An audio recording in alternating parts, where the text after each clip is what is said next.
ଆଜିର ଆଧୁନିକ ଦୁନିଆରେ ମଣିଷର ଚିନ୍ତାଧାରା ଧୀରେ ଧୀରେ କମିବାକୁ ଯାଉଛି। ସେ ଯେଉଁ କାମ କରୁଛି ତାର ଚିନ୍ତାଧାରା ତାହାରି ମଧ୍ୟରେ ସୀମିତ ହୋଇଯାଉଛି। ଯେପରି ଗୋଟିଏ ପାଠ ପଢ଼ୁଥିବା ପିଲାଟିର ଚିନ୍ତାଧାରା ବିଦ୍ୟାଳୟ ଓ ପାଠପଢ଼ା ମଧ୍ୟରେ ସୀମିତ ହୋଇଯାଉଛି, ସେହିପରି ଜଣେ କାମ କରୁଥିବା ବୟସ୍କ ବ୍ୟକ୍ତିର ଚିନ୍ତାଧାରା ତା କର୍ମକ୍ଷେତ୍ରରେ ସୀମିତ ହୋଇ ରହିଯାଉଛି ଓ ସମୟ ଧୀରେ ଧୀରେ ବିତିବାକୁ ଚାଲେ। ଆଉ ଶେଷରେ ଦେଖିଲା ବେଳକୁ ଜୀବନଟା ଯେଉଁଠି ଆରମ୍ଭ ହୋଇଥାଏ ସେଇଠି ଶେଷ ହୋଇଯାଇଥାଏ। ଆମେ ଜାଣି ମଧ୍ୟ ପାରିନଥାଉ କି ଆମ ଚିନ୍ତାଧାରା ବାହାରେ ମଧ୍ୟ ଆଉ ଗୋଟିଏ ଦୁନିଆ ଅଛି। ତାହାରି ଉପରେ ଆଜିର କାହାଣୀଟିଏ ଦେଖିବା। ବେଙ୍ଗଟିଏ ଥିଲା, ଯିଏକି ଗୋଟିଏ ଗାଡ଼ିଆ ମଧ୍ୟରେ ରହୁଥିଲା। ସେ ବେଙ୍ଗଟି ତା ଜୀବନ କାଳରେ କେବେ ହେଲେ ଗାଡ଼ିଆ ବାହାରକୁ ଯାଇନଥିଲା। ସେତେବେଳେ ଗାଡ଼ିଆ ପାଖକୁ ଗୋଟିଏ କଇଁଛ ଆସି ପହଞ୍ଚିଲା। ସେ କଇଁଛଟି ସମୁଦ୍ରରୁ ଆସିଥାଏ। ବେଙ୍ଗ ତାକୁ ପଚାରିଲା, ତୁମେ କେଉଁଠାରୁ ଆସିଛ? କଇଁଛ ତାକୁ କହିଲା, ମୁଁ ସମୁଦ୍ରରୁ ଆସିଛି।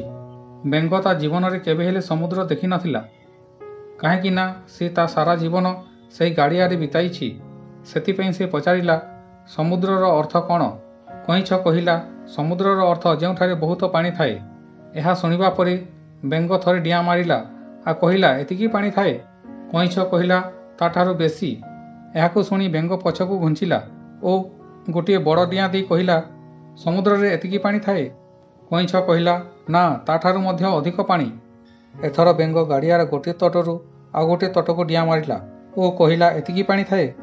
କଇଁଛ କହିଲା, ନା, ତାଠାରୁ ମଧ୍ୟ ଅଧିକ ପାଣି। ଏହାକୁ ଶୁଣି ବେଙ୍ଗଟି କହିଲା, ତୁମେ ମିଛ କହୁଛ, ଏହାଠାରୁ ଅଧିକ ପାଣି କେଉଁଠାରେ ମଧ୍ୟ ନଥାଏ। ବେଙ୍ଗ ଏହା ଏଥିପାଇଁ କହୁଥିଲା, କାହିଁକି ନା ବେଙ୍ଗ ତା ଜୀବନରେ ସେତିକି ପାଣି ଦେଖିଥିଲା। ବେଙ୍ଗର ଚିନ୍ତାଧାରା ସେ ଗାଡ଼ିଆରୁ ଆରମ୍ଭ ହୁଏ ଓ ସେ ଗାଡ଼ିଆ ମଧ୍ୟରେ ଶେଷ ହୋଇଯାଏ। ଗାଡ଼ିଆରୁ ଅଧିକ ପାଣି କେବେ ହେଲେ ସେ ଦେଖିନଥିଲା। ସେଥିପାଇଁ ସେ ଭାବି ମଧ୍ୟ ପାରୁନଥିଲା ଯେ ଗାଡ଼ିଆଠାରୁ ଅଧିକ ପାଣି କେଉଁଠାରେ ଥିବ ବୋଲି।